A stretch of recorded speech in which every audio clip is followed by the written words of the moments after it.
Amen. I mean, that was a, I don't know if you guys were listening to that song there, but there's no one like you, Lord. And in today's passage, in a way, there's something else other than the Lord that a lot of people are thinking is pretty great and maybe takes the place of God in their hearts. And that's this Babylon, prostitute, harlot, Babylon. And that's the theme of Revelation 17 and 18, is the judgment of the great prostitute, Babylon. And that's introduced in chapter 17, verse 1. So if you guys remember where we're at in the book of Revelation and how we're trying to use, to help us to understand the book of Revelation, this idea of the three groups of seven, the seven seals, and then the seven trumpets, and then the seven bowls. And at this point, the seven bowls have been completed. That was in chapter 16.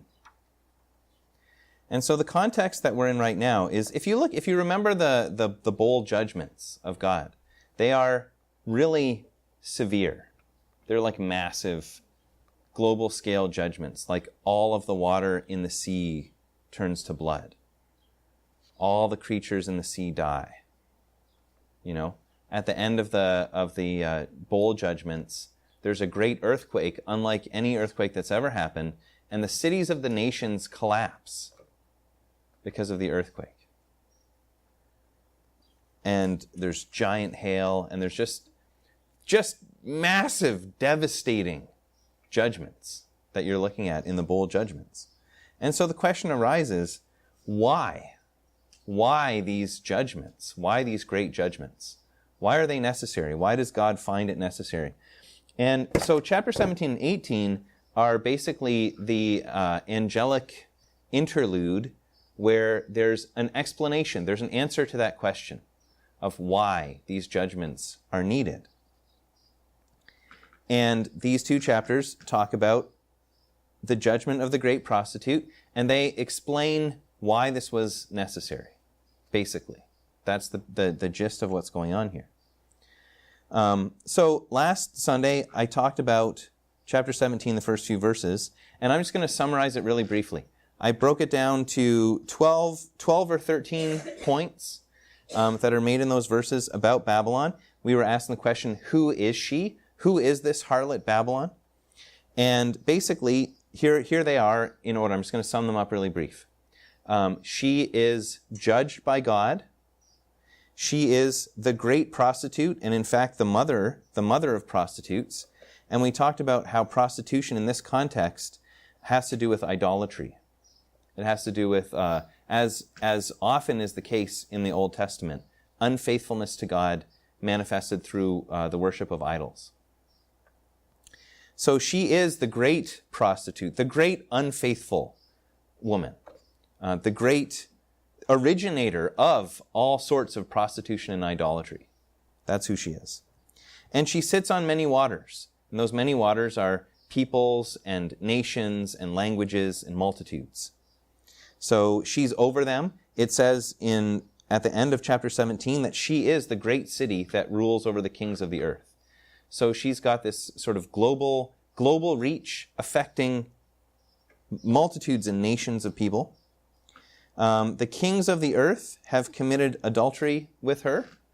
So all of the rulers of the earth. Now, I don't know if it means literally all. It doesn't necessarily have to literally be all. Sometimes the Bible uses the word all, and it doesn't necessarily mean literally every single one. But for the most part, like the kings of the earth, the rulers of the earth, commit adultery with her. That means they buy in to this idolatrous, false religious system that she represents, that she is. And the dwellers on the earth are drunk with her sexual immorality. They are intoxicated by this false idolatrous system. And, you know, they really enjoy it. They're finding a lot of pleasure in it. They think it's great. They think it's really wonderful. She's located in the wilderness. That's point 6. She's sitting on the beast.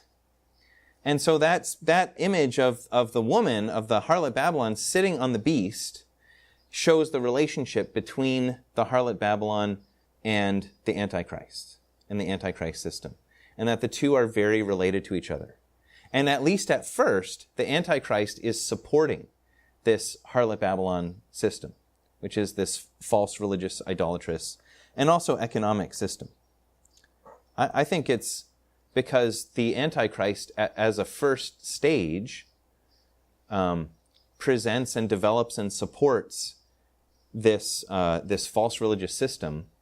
And later on, the Antichrist comes out and comes against her, and we see later on that all of the world marvels the beast and worships him, and worships the devil through him. Well, that might be sort of a later stage or a related thing. That's a little bit theoretical, but okay. So she's sitting on the beast. She's supported by the Antichrist at first. Later on, he turns against her. She's very wealthy and prosperous. That's emphasized multiple times in chapter 17 and 18. So we think about worldly prosperity tied up with this false idolatrous world religious system. And she's got a golden cup in her hand full of abominations and sexual morality. And she makes people drink from that cup. And she herself drinks from it. She's got on her forehead a name of mystery, Babylon the Great. She's called Babylon. And so that just helps us to understand her origination in relation to Babylon. And why is she called Babylon? Well, the great city, Babylon, back in the book of Daniel. Remember when King Nebuchadnezzar is walking on his roof of his palace and he's looking out and he says, "Is this not the great city of Babylon that I have built?" And that's what he's saying right before God judges him and he becomes like a cow eating grass and drenched with dew and all that stuff, right? But that speaks of the pride and the glory of his empire and attributing that to human beings. Anyway, Babylon is a rich concept that goes all the way through the Bible, all the way back to the Tower of Babel, and this sort of original rebellion of human beings and that kind of demon worship and idolatry that Babylon has been associated with throughout history. Okay, number 11, she's drunk with the blood of the saints and the martyrs. So that cup that she's drinking and that she offers to others, it contains on the one hand false religion, false idolatrous religion, and on the other hand the blood of the saints, the witnesses of Jesus. And I think those two things are linked to each other, which makes a lot of sense when you just think about, imagine a worldwide religious system that was also tied up very much with the political order, some kind of a global political order, and economic prosperity is tied up with this whole system as well. And then that world religious system is fundamentally demonic and anti-Christ, and then people stand up in that context and are faithful to Jesus, and they speak the message of Jesus faithfully. And the whole world is intoxicated with this. How is the world going to respond? And all of the kings of the earth are committing adultery with her. How are they going to respond to the message of the church that stands up in that day and says, this is demonic, this is evil? They will persecute Christians, and the Bible speaks many times about the persecution that will happen in the last days.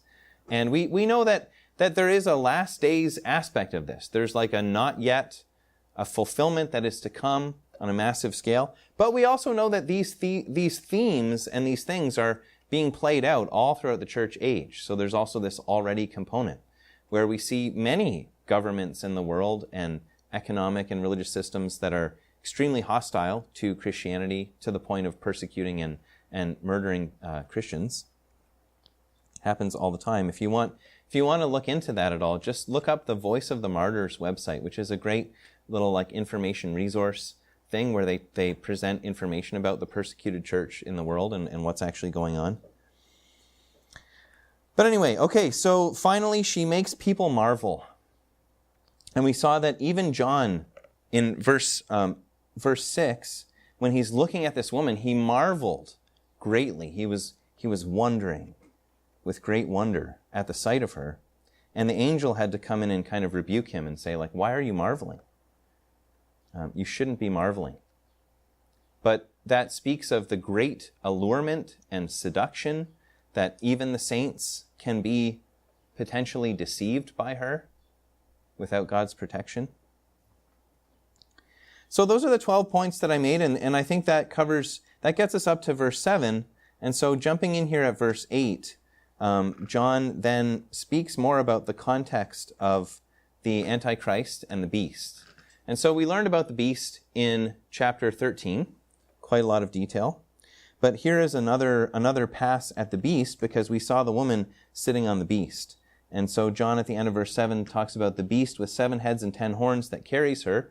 And we know from earlier that is the Antichrist and the Antichrist empire, global political system that the devil raises up as his way of waging war against the saints. Okay, so from verse 8, the beast that you saw was and is not and is about to rise from the bottomless pit and go to destruction. So there's this thing mentioned multiple times in Revelation about the beast being like having existed and then receiving a mortal wound of some kind and then being alive again. And we talked about that as a kind of parody of the resurrection of Jesus. As Jesus was and then died and rose again, so there's this something that happens with the Antichrist, that he's there and then he seems to be killed and then he's alive again.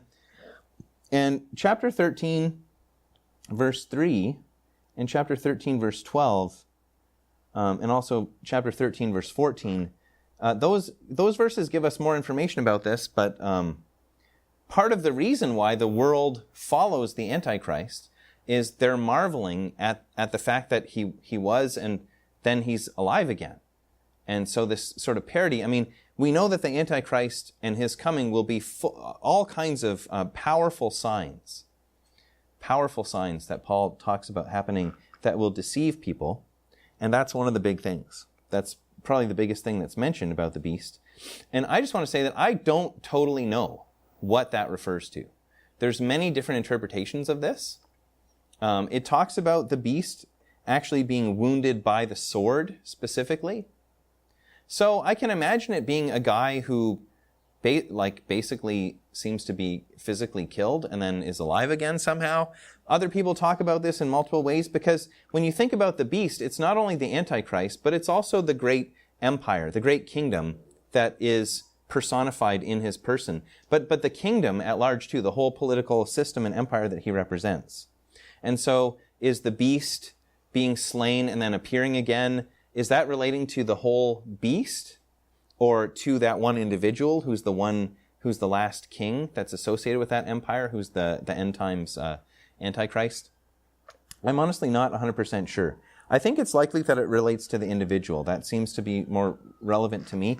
And some people who interpret Revelation will talk about Nero, the Emperor Nero, because apparently there was some kind of story about the Emperor Nero that he was dead, but then he was like alive again. But I just think that really that doesn't seem to have had the effect of the entire world worshiping Nero at all, as far as I know. And that even that myth, that story of that myth isn't even... Anyway, I mean, people interpret these things in different ways. My point is, that's going to be clear to us when it really happens, and it relates to this end times picture that we're looking in the context of Revelation that I think is fairly clear, that we're talking about this last 7 years of history, and then in particular this last 3.5 years of history before Jesus comes again. Okay, how's everybody? Well, I'll try to make this relatively brief today, and then we'll have some time to just discuss and have some questions, because we haven't done that for a while, okay? All right, so look at verse 9.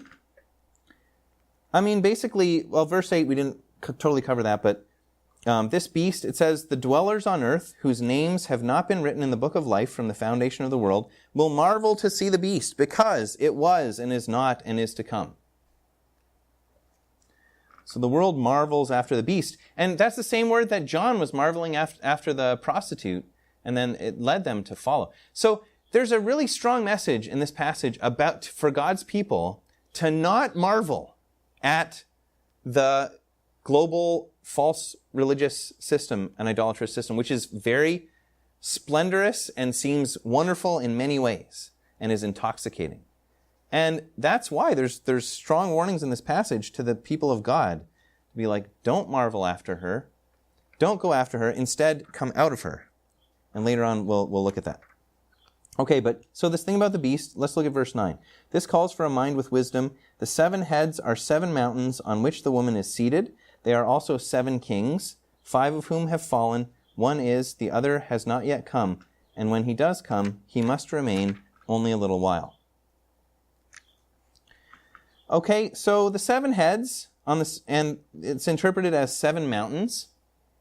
And so, again, people who see the beast primarily as a reference to Rome, to the Roman Empire, which was the empire in John's time. And many of these sort of antichrist themes and persecution of the saints were taking place in Rome. So some people see, and then Rome famously had these 7 hills, the 7 hills of Rome. So a lot of people say, well, when you see this and you go, well, the beast has 7 heads and there's 7 mountains, you're like, well, Rome had 7 hills. So it must just be talking about Rome. It must just be talking about the Roman Empire.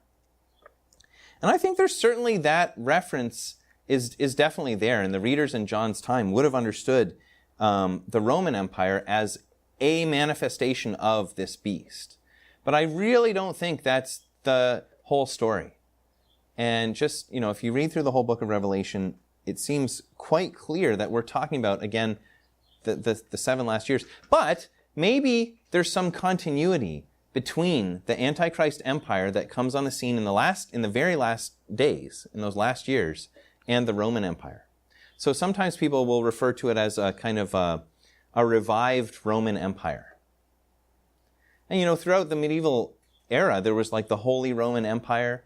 The Roman Empire actually lasted quite a long time, and you could say that in a sense the Roman Empire still exists to this day. And I'm hesitant to go where the Reformers did, because the Reformers, like Martin Luther and especially Martin Luther, but also Calvin and other Reformers, they understood the Antichrist as basically the Pope and the Roman Catholic Church, right? Which I'm honestly really hesitant to go there, but at the same time, there's something to that.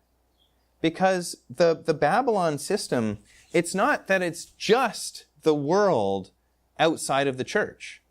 I think many elements of the church and of Christianity can be part of Babylon, can be drawn into that system, into that false religious system. It's very possible, and in fact probably has happened throughout history in that already form. But what about the not yet form at the end of the age? Well, Babylon can very well be identified with large parts of the apostate church, of the church.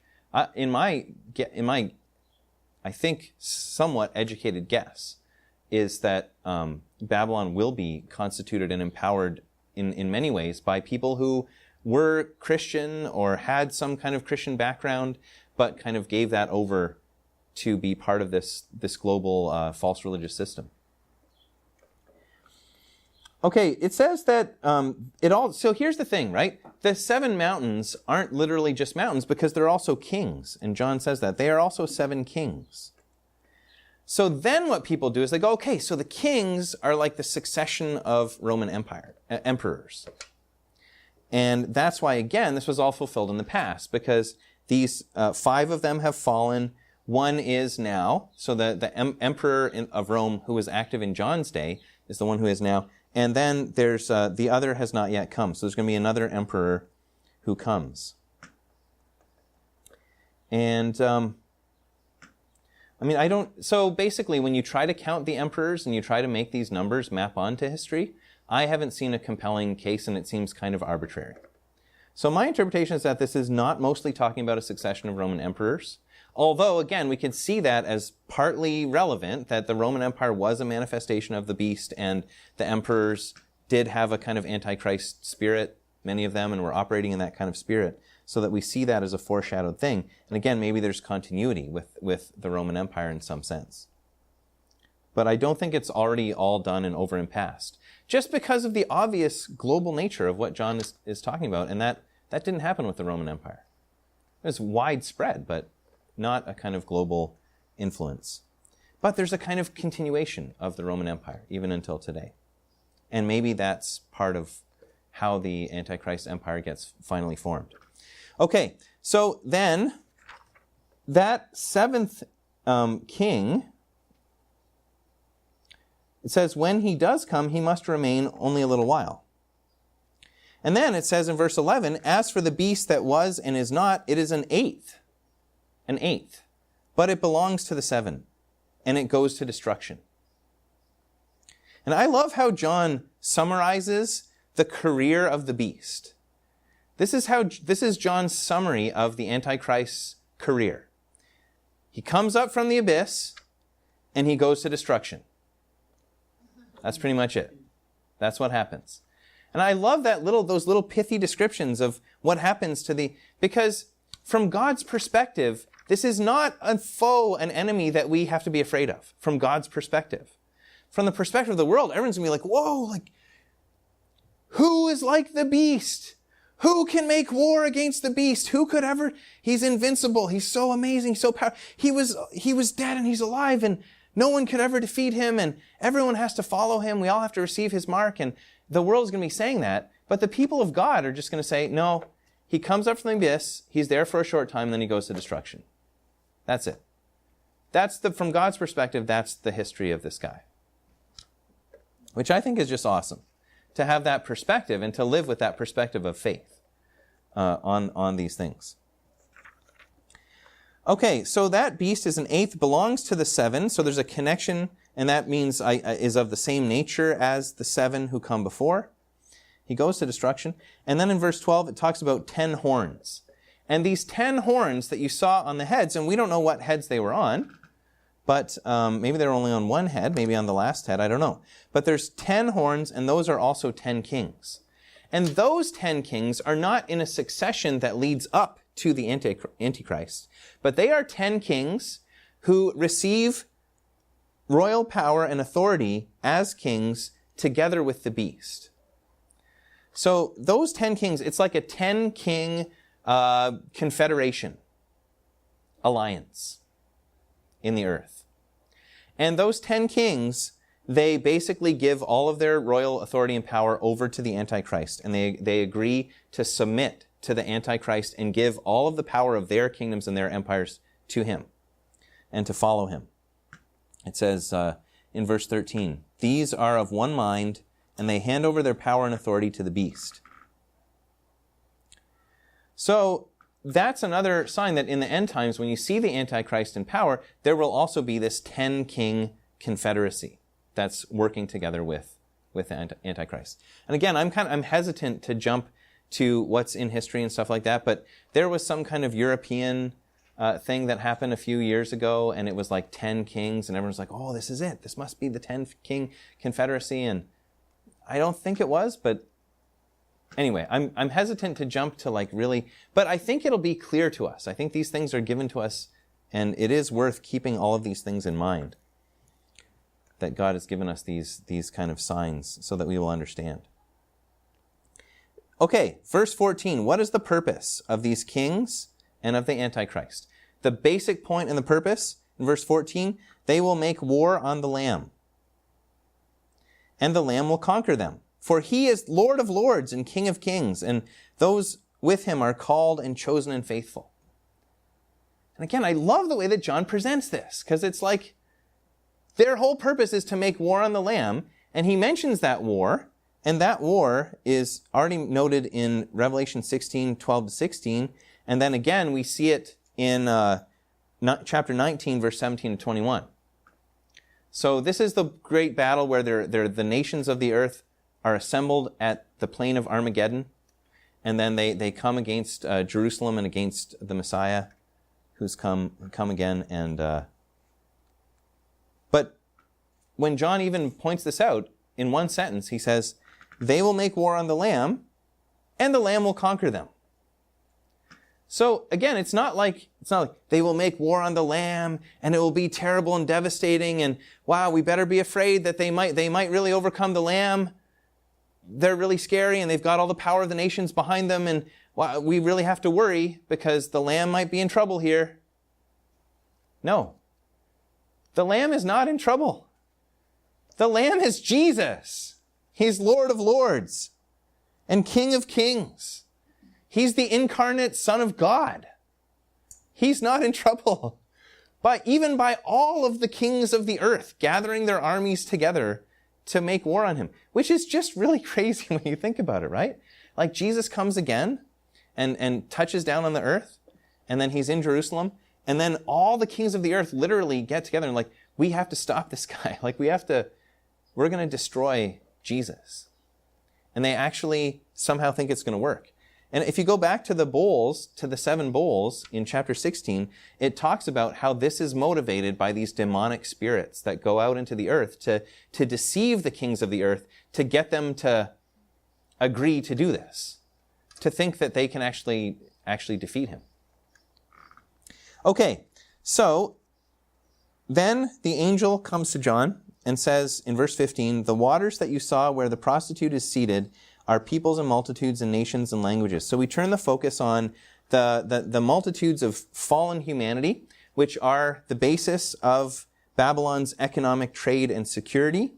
They are led by their kings and rulers into immorality with the harlot Babylon system. Okay? And we see the prostitute is seated on these peoples and multitudes and languages. That means she's ruling over them. She's has control over them. And then it says something very surprising in verse 16. The 10 horns that you saw, so the 10 king confederacy. Bye, Leah. Have a great time at camp. The 10 king confederacy and the beast will hate the prostitute. What? I thought the prostitute was riding on the beast. And these two were in collusion, and this whole thing was kind of one big system. Yeah, it was. Up to a certain time. But at this point, they turn on the prostitute, and it says they will make her desolate and naked. They will devour her flesh and burn her up with fire. For God has put it into their hearts to carry out his purpose by being of one mind and handing over their royal power to the beast until the words of God are fulfilled. So it's super interesting that God has it in for Babylon, and we're going to see that in chapter 18 laid out, and that was also mentioned in the bowl judgments already, that they're directed against Babylon. But part of how he works out the destruction of Babylon is through civil war within the great evil system that has arisen. Because that system has like so this is based on a commentary that I thought was really insightful. It's by a guy named Beale. And he says, at the end of history, God will inspire the state and its allies, so the political arm of the world system, to turn against the economic, religious, cultural system in order to remove its security and destroy it. So, civil war within the global system. And somehow the political arm, the kings, the political rulers, turn against the religious, cultural, economic aspect, which is represented by Babylon, and they attack and undermine it. So inherently divided, right? The kingdom of evil is inherently divided and fragmented, and it will work out its own destruction, in a sense. But that's parallel with also describing the destruction as coming from God. And even here it says that these things will happen to carry out the purpose of God, and until the words of God are fulfilled. So all of these events are constrained by the word of God, because God is ultimately sovereign over all of these things taking place. And which is just a message hammered again and again in Revelation.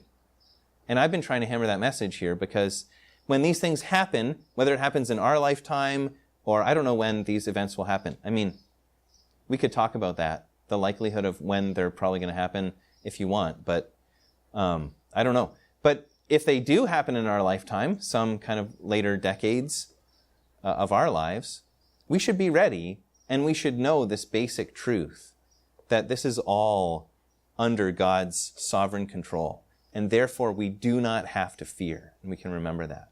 And we say with the psalmist that even if the mountains fall into the sea and the earth gives way, I will not fear, because God is my rock. And we know that he's in control. Which is great to say, but may the Holy Spirit make that be our real living faith that we live out, right? Okay, so 18, the woman that you saw is the great city that has dominion over the kings of the earth. We already noted that. But this gives us this insight that this woman is seen as a city. And so some people call this part of the Bible, part of Revelation, the tale of two cities. The original tale of two cities. Because there are two cities. There is the city of man, and there's the city of God. There's the city, the human city, the human sort of organizing social system, which is fundamentally human-centered. Centered on human purposes and human glory. In place of God, it's fundamentally in rebellion against God. Again, it starts way back with who founded the first city, by the way, in human history, according to the Bible. Genesis chapter 4, 5, in that area. It was Cain, right? Cain built the first city. The first city. And he built that city and when he went out from the presence of the Lord. And he built the city. And then it was the first development of all these great things, these technologies and music and all these things that were happening. But it was this attempt to build an order that was human-centered, that was apart from the presence of God. I'm not advocating that we all go and live in the countryside or in the wilderness or something like that. But when you understand the two cities, because the one city is the city of human beings, city of man, and the other one is the city of God. And the city of God comes a couple chapters later, comes down from heaven, and it is the heavenly bride. And so these two cities are two women. One is the harlot Babylon, and the other is the faithful people of God, the saints that Jesus came to purchase and redeem. And they are two religious communities, two worshiping communities. One of them worships the devil and the beast and is intoxicated with the harlot Babylon, and the other one worships God the Creator, God the Father, and Jesus Christ, his Son, and they are the faithful people of God. The city of man basically is rooted in the original temptation to take the place of God, where the serpent said in Genesis 3:5, you will become like God if you do this. And that was the desire and the pride of their heart, to become like God, to take God's place. And so the city of God is where the people accept their place under God, and they accept that they are God's creatures by his grace, and that God has shown them grace and goodness and kindness in Jesus Christ, manifested most clearly and beautifully. And they accept that. They accept their place, who they are under God. And they are God's royal kingdom and priests, but under God, not taking the place of God. Okay, let's move to chapter 18.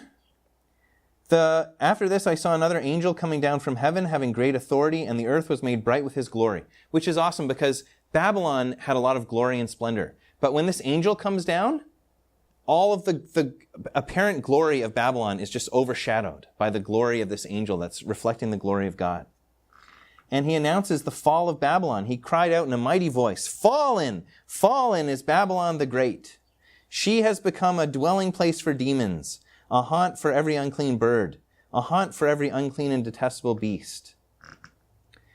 And so after all of the trappings of Babylon, of the civilization that's built up around this, and everything, all of her wealth and all of her religious and cultural system and economic system are stripped away and destroyed, what's left is just the rotting insides, the demonic, she's a dwelling place for demons.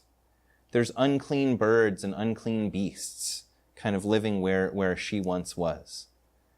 And that's all. That's the rotten core of the inside of Babylon, despite the beautiful outward appearances that are there. Okay, so then, in chapter 18, we see the angel says two reasons why she was judged here. All the nations have drunk the wine of her passion, of her sexual immorality. The kings of the earth have committed immorality with her. And we already talked about the meaning of that, so I'm not going to go into that, but that's this global influence that she has of this religious cultural system. And the merchants of the earth have grown rich from the power of her luxurious living. So Babylon is like a giant weed. And I just went in my backyard, and I was a bit slow with weeds this year. But I don't, if you guys don't own a home where you do your own gardening and stuff, you may not be familiar with this, but you have to take care of that land, right? And there's certain plants that you don't want growing there. And I went in my backyard, and there's all these thorns and thistles and plants that if my kids went back there, they would step on these things and it would be really harmful to them. And some of them they really spread out, these like massive thorny creatures. And I had to get like these plastic oven mitts so that I could root them up and pull them up. But that's like what Babylon is in God's eyes. It's like this massive weed that's spread over the earth, that's rooted into the nourishment of all of the earth and the peoples of the earth, and is just this kind of evil, noxious plant in God's eyes. And he's got to root it up. He's got to root it up because it's got global influence, leading all of the nations astray into immorality and idol worship, which is the number one commandment, right? The first commandment is being broken. So the essence of sinfulness at her heart. Then I heard another voice from heaven saying in verse 4, "Come out of her, my people, lest you take part in her sins, lest you share in her plagues.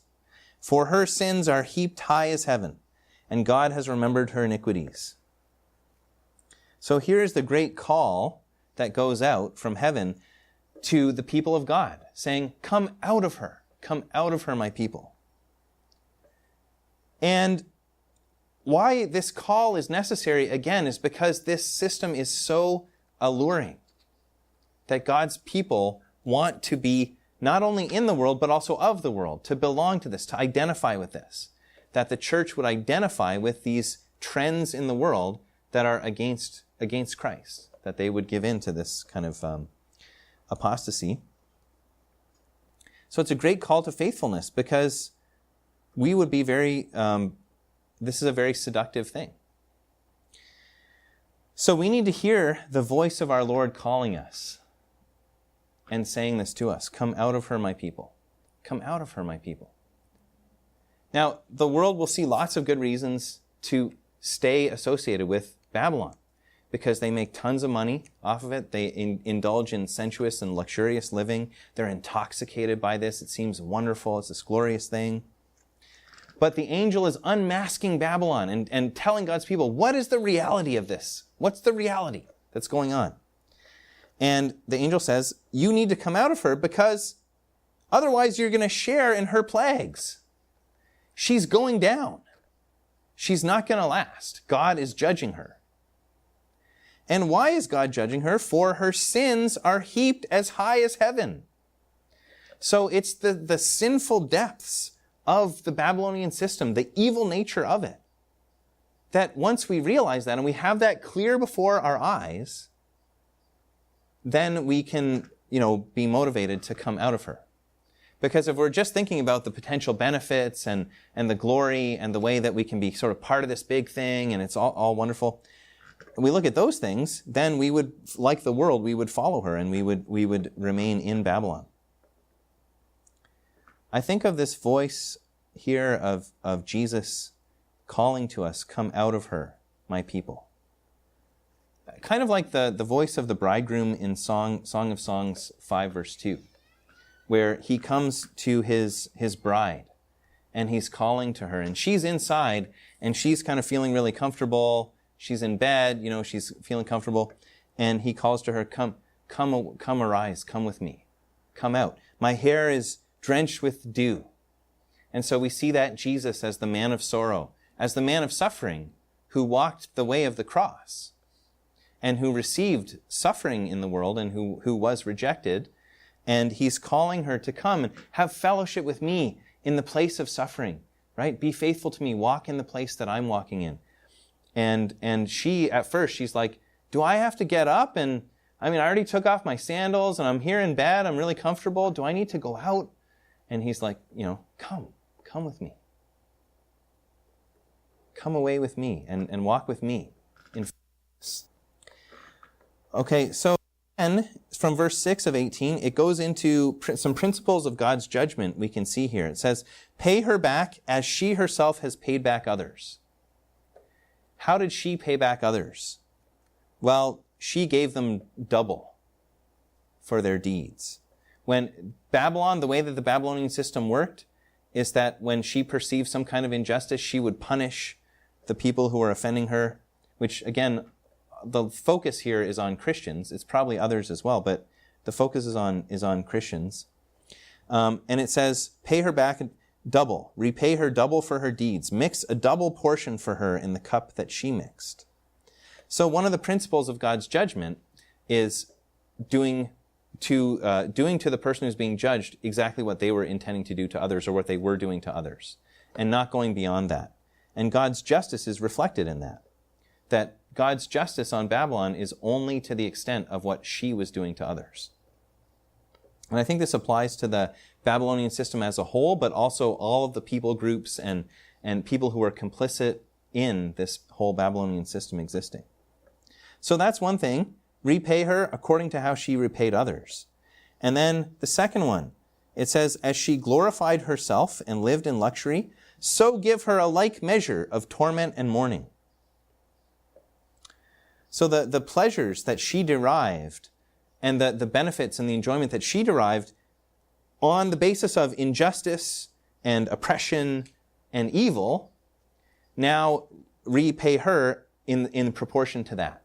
In proportion to that, repay her back with torment and mourning. Because she says in her heart, I sit as a queen. I am no widow, and mourning I shall never see. This is really interestingly based in Old Testament judgment narratives that I won't go into, but on sinful nations that are foreshadowing of this end times Babylon. But anyway, what is she saying to herself there? What's the point? She's boasting about herself. She is self-centered, and she's completely secure in herself. She says, I'm a queen. I'm the ruler here. I'm in charge. I'm in control. I'm no widow. And I will never see mourning. I will never be removed. It's the self-centered focus and self-sufficiency. I don't need God. I'm in control. No one can ever touch me. I'm sufficient to myself. It's the essence of pride, right? Which is the root of sin. And that's what it's saying. That's at the heart of this system, is this pride and self-sufficiency in contrast to God. It says, for this reason in verse 8, her plagues will come in a single day, death and mourning and famine, and she will be burned up with fire, for mighty is the Lord God who has judged her. Because she trusted in herself, and she presented it as if she was so secure in herself apart from God, God is just showing that up and saying, look, one day, complete dismantling of the entire Babylonian system. Which, just connect that with the bowl judgments, which are these global judgments on a global scale. How could a system like this be dismantled in a single day? But God can do it. And this is just God's way of showing this up, showing up the pride, showing up the self-sufficiency for what it really is, the false security in self instead of in God.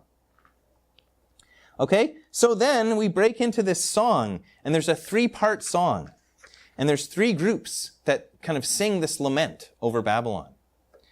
And it says, starting with the kings of the earth, who committed sexual immorality and lived in luxury with her, they will weep and wail over her when they see the smoke of her burning.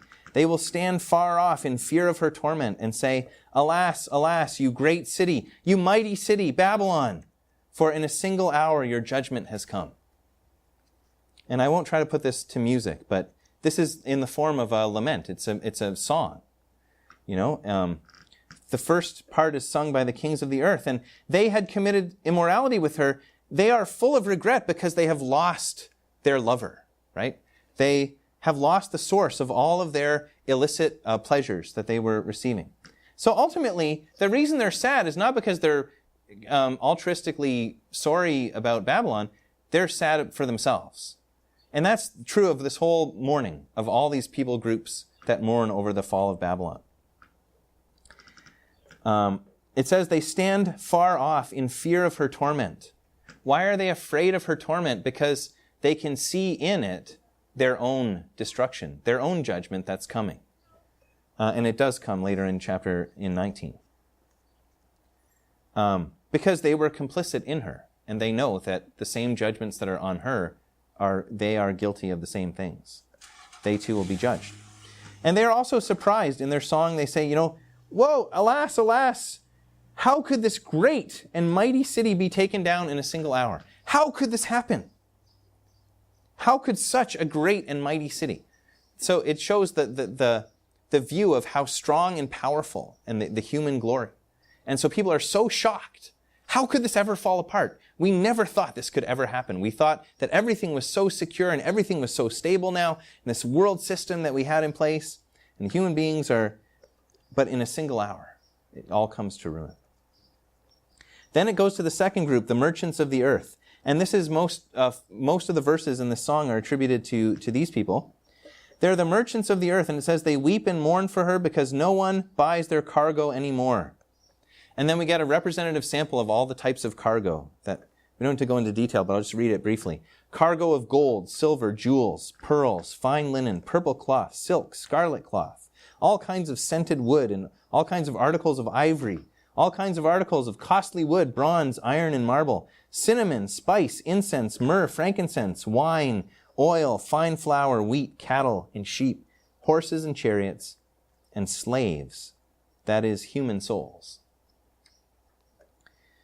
And so this is like a sample of all of the merchants of the earth who were doing trade with the Babylonian system and who were becoming rich through her and who were enriching her and supporting the excessive luxuries of her lifestyle, of her wealth.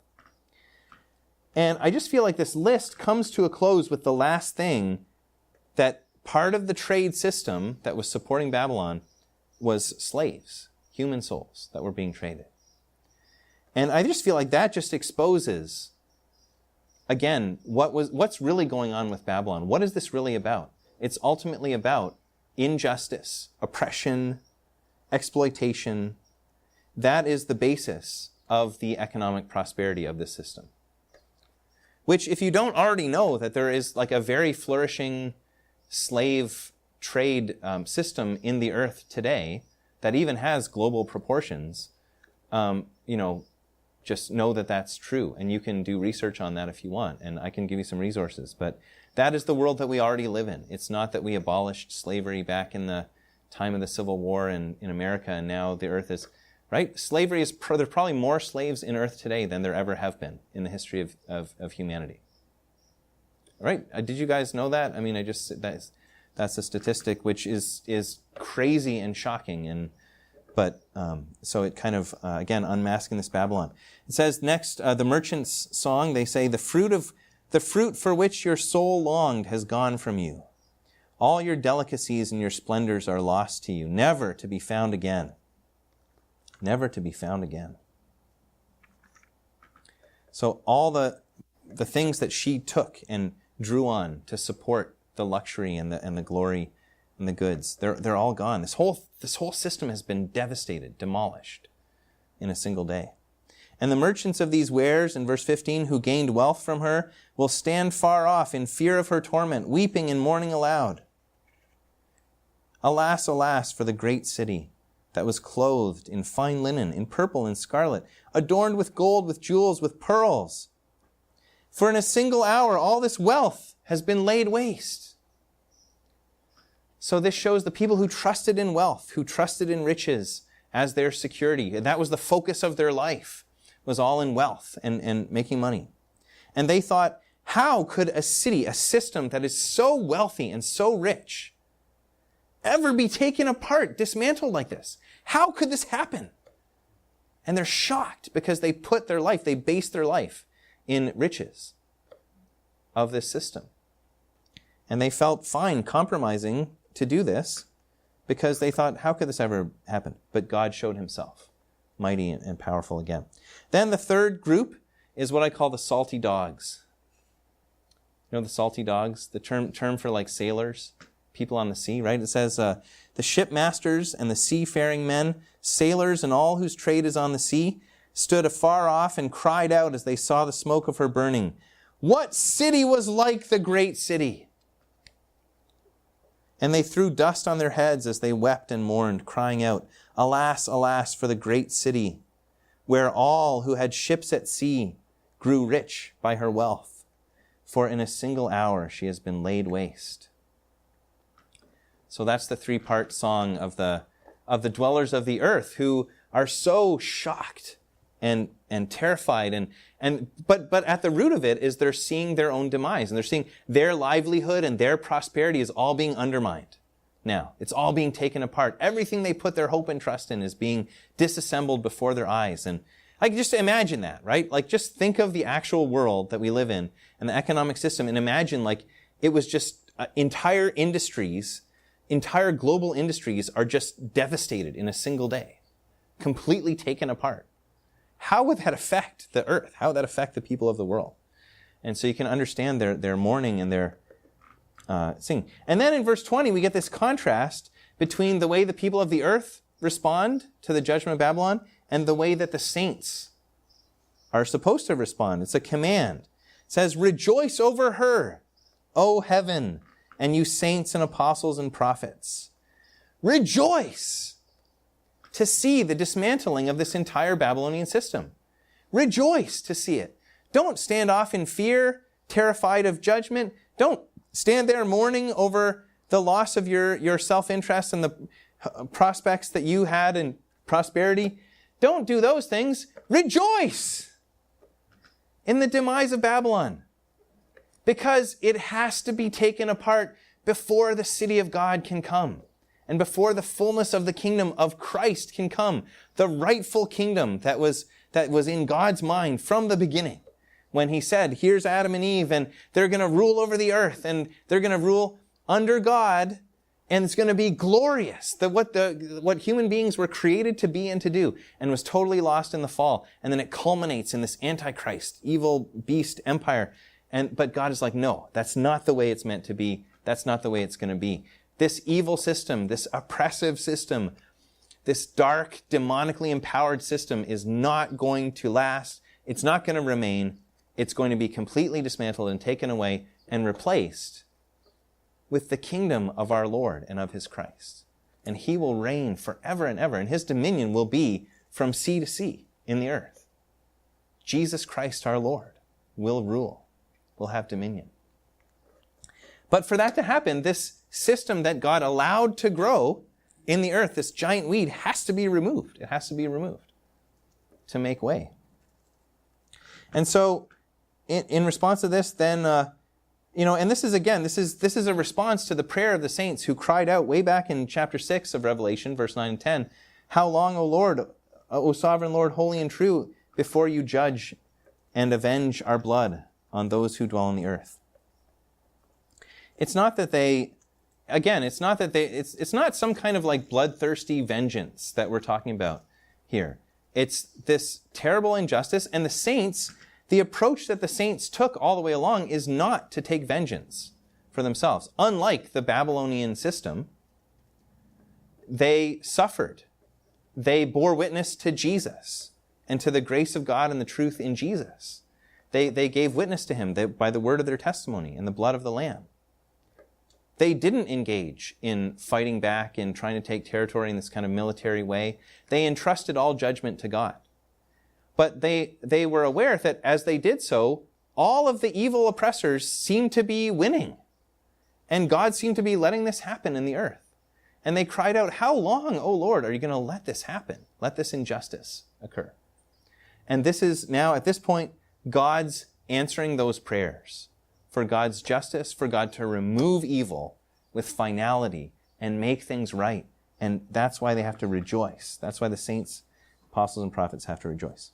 Then a mighty angel does this prophetic action and takes up a great millstone and throws it in the sea and says, So will Babylon the great city be thrown down with violence and will be found no more.